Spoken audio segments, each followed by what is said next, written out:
awesome. So today we are planting. It is May 15, which is the last frost-free date in Iowa. So you can officially plant on the 15th. So we have to plant, even though we're not totally ready. We haven't cleaned up all the beds yet, but we're gonna start anyway, because these beds we did clean up. And I'll show you what I mean by that. So the garden gets weedy. If you'll look here, it's like just a massive plant. Some of these are plants, some of them are weeds. So you want to come in and clean it out. And this is what happens when you clean it out. There's some space, because this was all weeds in here. And so now that you've got some space, leaving some of the things you want to leave, like the larkspur and the daisies and the bulbs, you have some spaces to plant. So then what we do is we come in here, and we've been growing things in the greenhouse, and then we plop them in, and that's what they're doing, is planting all these guys. Hollyhock and a rose and the zinnias. So they're going along the fence here with those, because these beds we actually got cleaned out the last couple weeks. So we're gonna plant them. So right now, I'm gonna plop these in for them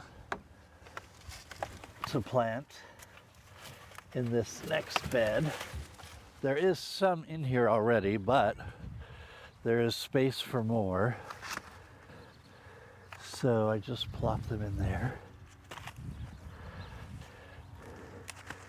And this is how you get different colors throughout the year. These are hollyhock. Supposedly they're perennials here and they'll establish themselves, but I haven't been able to get them to do that yet. I say that because I see them in other people's gardens. But the birds love the seed, and they're supposedly easy to grow. And they have been easy to grow, actually. They look pretty good. What is a perennial? A perennial is a plant that grows and stays. It doesn't grow year-round, but it stays year-round. It'll go through the winter, come up in the spring, do its thing in the spring, summer, and fall, and then go dormant in the winter, but then return every year. Then there's annual, which is something that we plant every year. So annually you plant them. They don't usually survive the winters. And then there's biannual, to make things really confusing. The way I understand it, the way I explain it, is it's a plant that will grow 1 year. Like you'll plant, the seed will come up 1 year. It'll go through just a year growing as a plant, die back in the winter. The following spring, they'll come up and bloom, seed, and then die. So they live like a year and a half. Biannual. But that's how they survive. So right now, what we have in here mostly blooming are all perennial. These are here all year round. And what's coming up is mostly perennial, except for these. These are annual. Those are larkspur, and they will grow and bloom, and they will reseed in the late summer. And this plant dies, but we just spread the seed, and this is what comes up the next year. So those are an actual annual. Grow and bloom and die in 1 year. So we're gonna finish putting these out, because the rule is once we take them out of the greenhouse, we can't bring them back in. That's the rule. You gotta plant them. Now we're gonna plop this one more, can't take it back into the greenhouse, and we'll go over to the Lord and Burnham greenhouse where we're getting some of these plants. There's a couple more. Let's see. Let's plop them in this bed. So, you guys, in that other bed I have hollyhock on either side of the fence, because there's a little more holes. Yep. So just plop them in. You'll see them. Okay. You'll see them. Yeah, let's get in the gator and go over to the other greenhouse.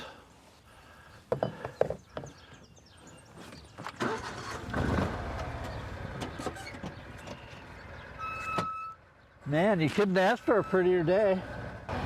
We're gonna get some more roses for that bed.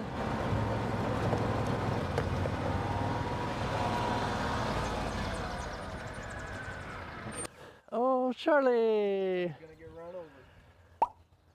No way, Charlie. Let's see. 1, 2. We made these last fall from cuttings from a rose that is growing in the garden right now. It's called the fairy rose. It's an old garden rose, early 1920s maybe. I don't know, I have to look that up when it was introduced. But what I found about this rose here in Iowa is it's like the hardiest thing ever. And I like roses a lot, but they're difficult to grow here, either because of deer or weather or beetles or many things. But this rose doesn't seem to be fazed by any of those things. We took these cuttings from a rose from the bushes that are right in front of the mansion. So we've been nursing them along, and now we get to plant them. A lot of what was in these beds succumbed to derecho, not so much from the actual storm itself, but from the recovery, you know.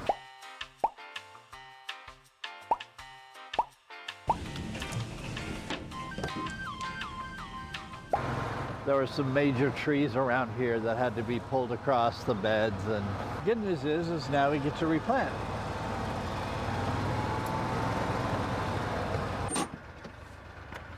So now I'll just plop them over here. Let's see.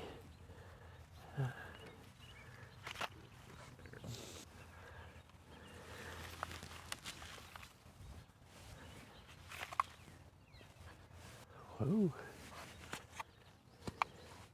This spot's very intentional. Yeah, these will get, 3 times the size. They'll get about so high. Like this is a full-grown one over here. This is where I got the cuttings from. These are just starting to come back, but all of these are flower buds that are starting to come up. Really one of my favorite plants here, because you can see how glossy green they are, and they're gonna just be full of blooms here in a minute. But they'll get, I would say twice the width they are right now and height. So I think of that, when I'm kind of planting them, thinking, okay, they're gonna grow out so big. So I gave them the fun job of planting, but I'm gonna prep some beds so you can see how exciting that is. That's my job today. I actually love it, especially when it's this temperature and the sun is shining like this. Gotta say, it's a good gig.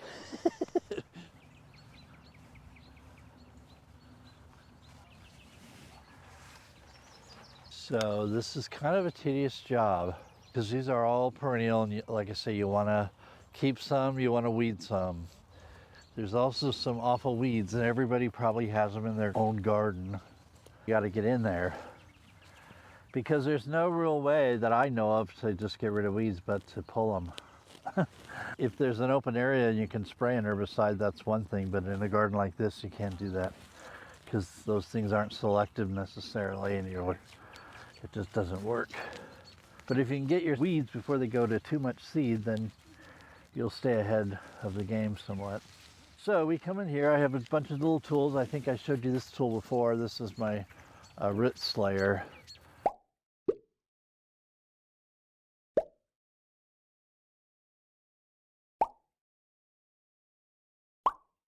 There's many versions of this. There's one that's a handle like this that's wider, and I also have one that's like a shovel that's wider, and you can use it as a shovel. They help with some of the more stubborn weeds. They have this little extra, sort of like a knife edge to them. But today I'm looking for this weed, which we've always called onion grass. It's this stuff. It gets usually a long seed. You can see it within here, within the actual garden.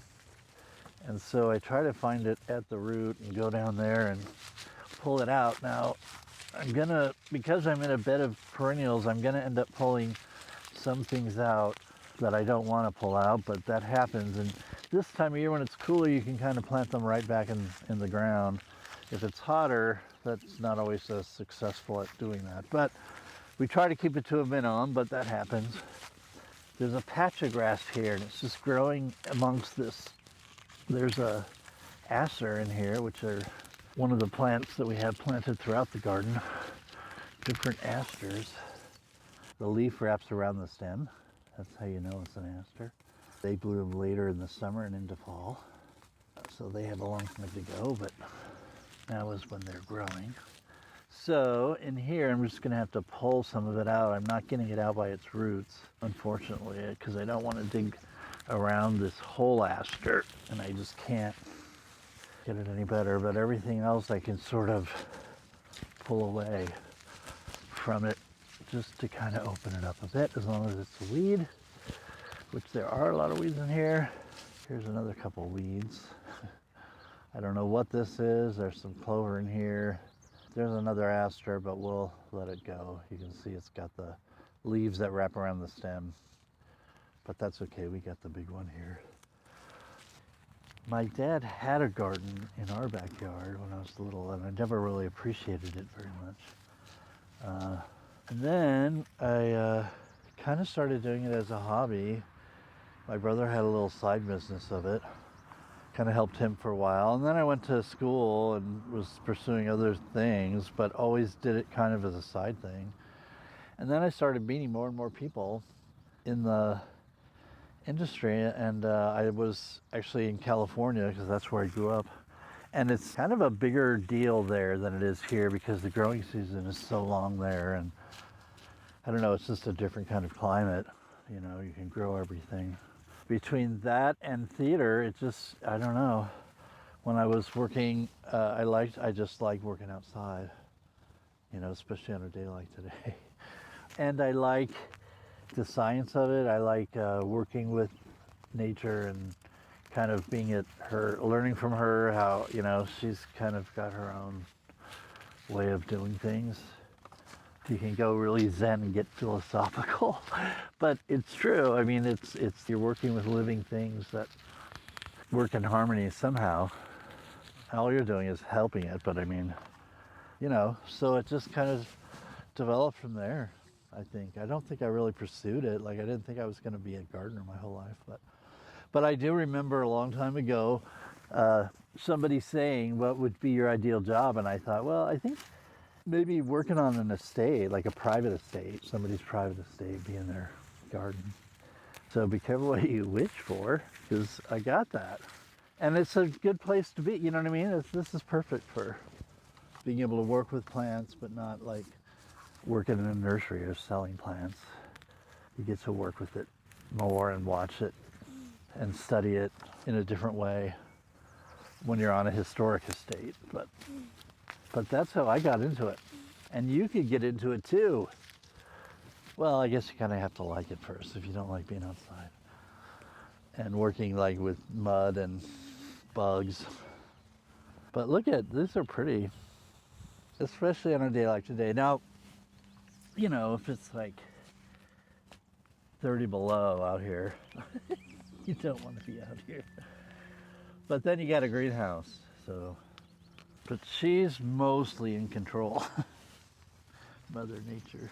But this is the job. It's sort of like, really, it's a glorified weeder, but I don't know, being part of it is just grounding.